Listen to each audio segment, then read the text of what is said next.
At 95, Clint Eastwood finally tells the truth about Rob Reiner. The story behind it is much deeper than most people know. Clint Eastwood was born on May 31st, 1930, in San Francisco, California, during the Great Depression. That hard time shaped his whole life. His childhood was not stable. His family moved a lot around California to find work. This made Eastwood grow up quickly. He became self-reliant and built a strong emotional wall. As a child, he was quiet and observant. He watched the world instead of trying to control it. These traits later became his famous style on screen.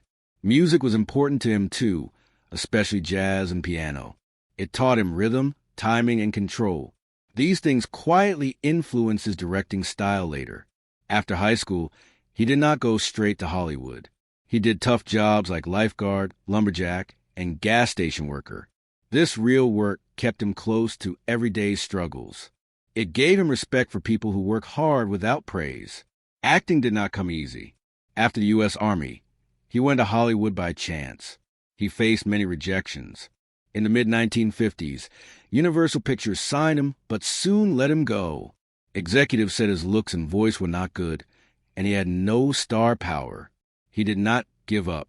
He trained more, auditioned more, and waited patiently for the right role. His big break came in 1959 with the TV show Rawhide. He played Rowdy Yates for 8 seasons and got steady work. But he felt trapped, so he took a big risk and left American TV for Italian movies.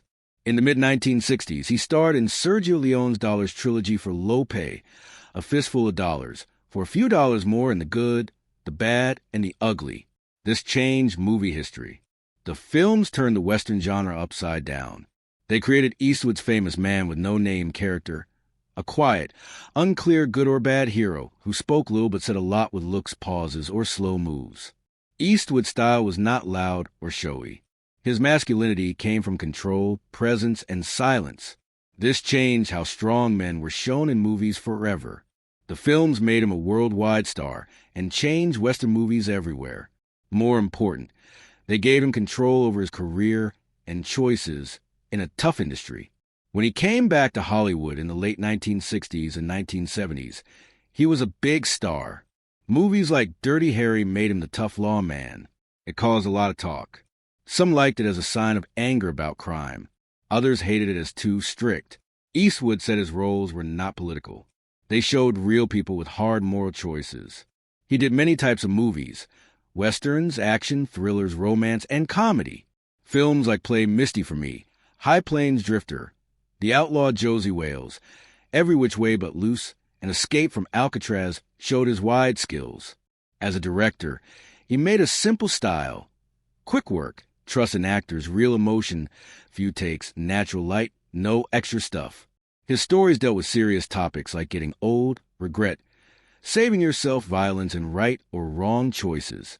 Hollywood often avoids or makes these simple. Eastwood showed them plainly. People had to face hard truths with no easy ends.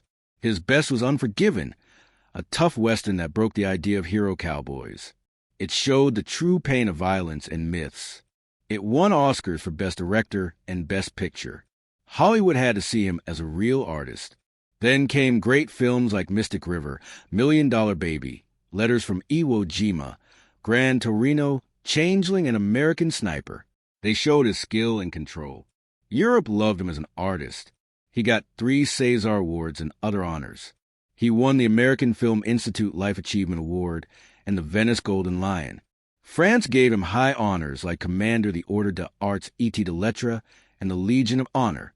His longest marriage was to Margaret Johnson, called Maggie. They met in 1953 when he was poor and unknown, doing odd jobs. Maggie was calm and smart. She supported him in hard, early years. They married on December 19, 1953. Money was tight, and his career was slow. Her support was key. In 1959, Rawhide brought fame and money, but also distance and problems. His schedule was busy, and there were reports of cheating, which he later admitted. They stayed married for years because of duty and ties. They had 2 children, Kyle in 1968, who became a jazz musician, and Allison in 1972, who acted and directed. Maggie kept the family private. They separated in 1978 and divorced in 1984. It was one of the most expensive Hollywood divorces. Maggie was important from the start. Their hard relationship taught him about family and the cost of success. Now at 95, Eastwood speaks clearly.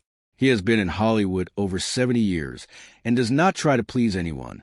He thinks about his career, changes in the industry, and people like Rob Reiner. He does not attack Reiner.